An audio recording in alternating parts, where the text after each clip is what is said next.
नमस्कार, स्वागत है आप सबका। मैं हूं विनीत राय और आज फिर लेकर हाजिर हूं अपनी खास पेशकश, जिसे मैं आपको बताऊंगा बॉलीवुड के मशहूर एक्टर और राइटर सलीम खान के बारे में और जानेंगे उनकी जिंदगी से जुड़े कुछ अनसुने किस्सों को। सलीम खान के जीवन की गाथा किसी फिल्मी कहानी के जैसी ही है। वो बम्बई आए थे हीरो बनने, लेकिन बन गए एक लेखक, वो भी एक ऐसे लेखक जिसने अपने जोड़ीदार जावेद अख्तर के साथ मिलकर 70 के दशक के हिंदी सिनेमा को एक बिल्कुल ही बदल डाला। उन्होंने मसाला फिल्मों के वो किरदार पर्दे पर पेश किए जिसे एक पूरी पीढ़ी अपना अपना आदर्श, अपना हीरो मानती रही थी। सलीम का जन्म इंदौर में हुआ था। कहते हैं कि करीब 150 साल पहले उनके पूर्वज अफगानिस्तान पश्तून से आकर यहाँ बस गए थे। उनके पिता पुलिस में थे, सो घर में कायदे से रहना उन्होंने बचपन से ही सीख लिया था। बॉलीवुड के जाने माने पटकथा लेखक सलीम खान 82 साल के हो चुके हैं। यूं तो सलीम खान ने फिल्म इंडस्ट्री को कई सारी सुपरहिट फिल्में दी हैं, लेकिन अपने शुरुआती कैरियर में उन्हें काफ़ी स्ट्रगल का सामना भी करना पड़ा। 70 और 80 के दशक में सलीम अकेले नहीं बल्कि जावेद अख्तर के साथ मिलकर काम किया करते थे और सलीम जावेद की इस जोड़ी ने एक साथ करीब 10 हिट फिल्में बॉलीवुड को दी थी, जिनमें हाथी मेरे साथी, सीता और गीता, शोले जैसी फिल्में शामिल हैं। तो आइए आपको बताते हैं एक्टर और लेखक सलीम खान के बारे में विस्तार से अपनी इस रिपोर्ट में। सलीम खान का नाम सुनते ही दो बातें आपके दिमाग में आती हैं। एक, वो हर मुद्दे पर मुखर होकर बोलते हैं और दूसरी ये कि वो सलमान खान के पिता हैं। सलीम खान का जन्म 24 नवंबर को 1935 में मध्य प्रदेश के इंदौर में हुआ था। ब्रिटिश राज के दौरान सलीम खान के वालिद एक पुलिस ऑफिसर थे। बहुत ही कम उम्र में सलीम खान की वालिदा का निधन हो गया। सलीम अच्छे खासे पठान फैमिली से आते हैं। कॉलेज के दिनों में सलीम अपने कॉलेज में एक मशहूर क्रिकेटर हुआ करते थे। उनका बचपन से ही सपना एक क्रिकेटर या पायलट बनने का था। सलीम की ऐसी पर्सनैलिटी थी कि कॉलेज की लड़कियां उन पर फिदा थीं। उन दिनों इंदौर में एक शादी भी थी। ये शादी थी बहुत ही बड़े प्रोड्यूसर ताराचंद बड़जात्या की, जिन्होंने सलमान की पहली फिल्म मैंने प्यार किया को प्रोड्यूस की थी। कि बेटे की एक शादी के दौरान सलीम खान की मुलाकात मशहूर डायरेक्टर के अमरनाथ से हुई थी। अमरनाथ सलीम खान की पर्सनैलिटी से बहुत ही प्रभावित हुए और कहा कि तुम एक अच्छे खासे नौजवान हो, तुम मुंबई क्यों नहीं आते, वहाँ आओ, मेरी फिल्म में बतौर एक्टर काम करो। सलीम खान ने फिर तय कर लिया कि वो मुंबई जाएंगे। अमरनाथ ने उन्हें 400 रुपये मंथली सैलरी पर रख भी लिया। मुंबई आते आते सलीम के बड़े भाई ने अपने फादर से कहा कि देखना, कुछ ही दिनों बाद ये घर लौट आएगा या फिर 10 दिन पर पैसे मांगेगा। सलीम ने उस समय फैसला किया कि अब वो इंदौर कुछ बनने के बाद ही आएंगे। हम आपको बता दें कि 1958 में सलीम खान तब के मुंबई आए थे। सलीम खान ने रहने के लिए किसी गेस्ट हाउस के कमरे में एक बेड ले लिया। कई बार उनका मन करता था कि वो घर लौट जाएं, लेकिन उन्हें हमेशा अपने भाई की कही बातें याद आती थीं। कुछ दिनों के बाद उनका करियर शुरू हुआ। फिल्में चल नहीं रही थीं। छोटे मोटे किरदार निभाते हुए सलीम को 7 साल हो गए थे। फिल्म तीसरी मंजिल, सरहदी लुटेरा, दीवाना में इनके किरदार को तो पसंद जरूर किया गया था, पर ये कुछ खास नहीं कर सके। 60 का दशक बीतता चला जा रहा था और सलीम खान असफलता से लुढ़कते जा रहे थे। ऐसा भी एक वक्त आया जब वो अभिनेता अजीत के साथ रहते थे। एक एक्टर के तौर पर असफलता देखने के बाद सलीम खान ने फैसला किया कि वो एक राइटर के रूप में काम करेंगे। उन्होंने स्क्रिप्ट राइटिंग की शुरुआत अबरार साहब के साथ की थी। तब उनकी सैलरी 500 रुपये थी। उन्हीं दिनों अबरार साहब को सलीम ने कहा था कि आप देखना, एक दिन ऐसा आएगा जब राइटर्स को स्टार्स के बराबर पैसे मिलेंगे। सलीम ने इस बात को साबित भी किया। जब 1980 में आई फिल्म दोस्ताना में सलीम को अमिताभ से ज़्यादा पैसे मिले थे। उस फिल्म के लिए अमिताभ बच्चन को 12 लाख रुपए मिले थे, जबकि सलीम खान को 50,000 ज़्यादा मिले थे। फिल्म सरहदी लुटेरा बन रही थी।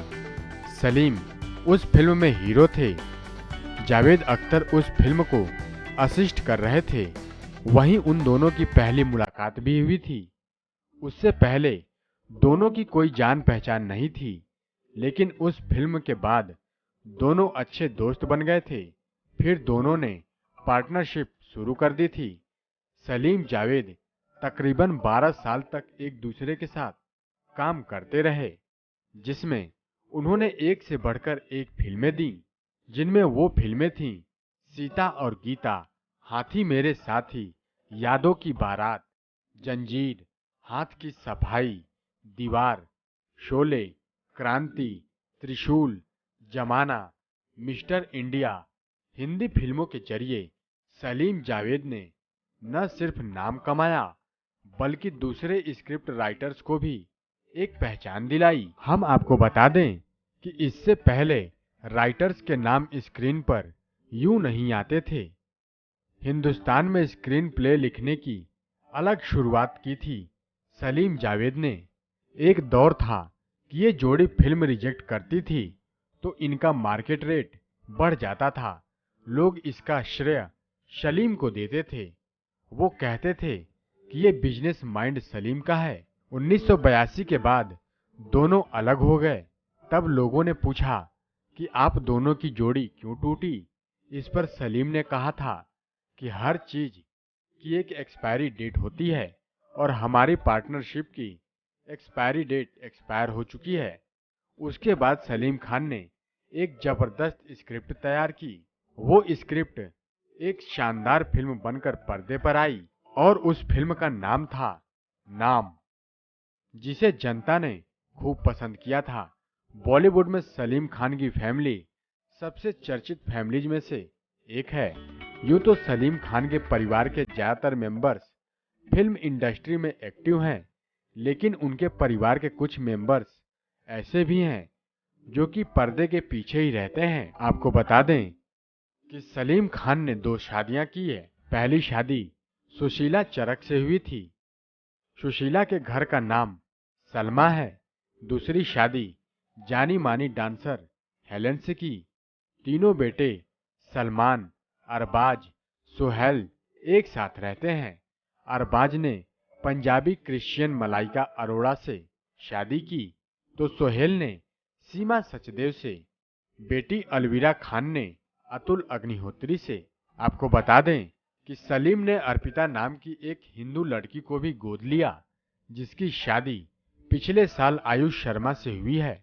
हम आपको बता दें कि बॉलीवुड में सलीम खान के योगदान को भुलाया नहीं जा सकता है। जितनी अच्छी लेखनी उतनी ही शानदार शख्सियत, लेकिन उनके स्क्रीन प्ले की तरह ही उनकी निजी जिंदगी भी बहुत ही नाटकीय रही है। 23 साल की उम्र में एक्टर की तरह फिल्मी कैरियर की शुरुआत करने वाले सलीम ने 1964 में करीब 5 साल के कोर्टशिप के बाद सुशीला चरक से शादी कर ली थी।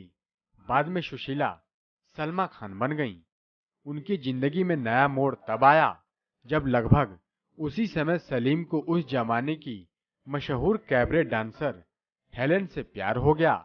लोग भले ही हेलेन को सलीम की जिंदगी की दूसरी औरत माने, लेकिन सच्चाई उससे बहुत ही अलग है। दरअसल सलीम हेलेन को अपनी शादी से पहले से जानते थे और उनके साथ तीसरी मंजिल और सरहदी लुटेरा जैसी फिल्मों में काम भी कर चुके थे और दोनों ने एक लंबे रिलेशनशिप के बाद 1980 में शादी कर ली। सलीम खान का कहना है कि पता नहीं कब मुझे उनसे प्यार हो गया, लेकिन एक लंबे समय के बाद हमने अपने रिश्ते को एक नया नाम देने का सोचा। अभी सलमा और हेलेन में भले ही आपको बहुत प्यार नजर आए, लेकिन एक वक्त ऐसा भी था कि सलमा को हेलेन और सलीम का रिश्ता मंजूर नहीं था। सलमा के चारों बच्चे भी अपने मां के साथ ही थे। धीरे धीरे सलमा और बच्चों ने हेलन को एक अच्छा इंसान मानते हुए स्वीकार कर लिया। इस तरह सलीम और हेलन की लव स्टोरी की हैप्पी एंडिंग तो हुई, लेकिन अब खुद सलीम ही लोगों को ऐसी स्थिति से बचने की सलाह देते हैं। एक इंटरव्यू में सलीम ने कहा, 2 बार प्यार में पड़ना मेरे लिए एक ब्यूटीफुल एक्सीडेंट था। मैंने इसे सरवाइव कर लिया, लेकिन मैं सबको इससे दूर रहने की सलाह ही दूंगा।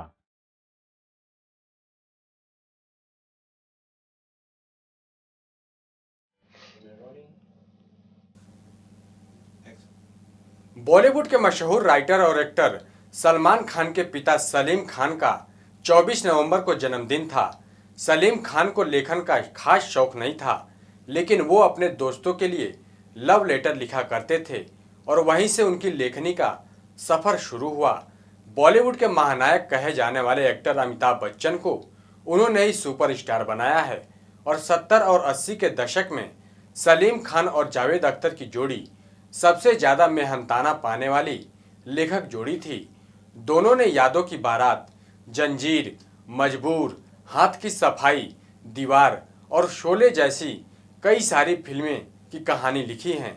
सलीम खान ने एक्टर के तौर पर तीसरी मंजिल, सरहदी लुटेरा, दीवाना, वफादार जैसी फिल्मों में काम भी किया है, जबकि इनमें उनके रोल काफी छोटे मोटे थे। 5 साल तक डेट करने के बाद सलीम खान ने 1964 में मराठी लड़की सुशीला चरक से शादी की थी और शादी के बाद सुशीला ने अपना नाम बदलकर सलमा खान रख कर लिया, जिसके बाद सलीम ने 1981 में एक्ट्रेस हेलन से शादी कर ली और उसके अलावा उन्होंने अर्पिता नाम की एक लड़की को गोद भी लिया है। तो दोस्तों, आज के लिए बस इतना ही। हम फिर हाजिर होंगे अपने अगले प्रोग्राम के साथ। तब तक के लिए देखते रहिए नेक्स्ट 9 न्यूज। नमस्कार।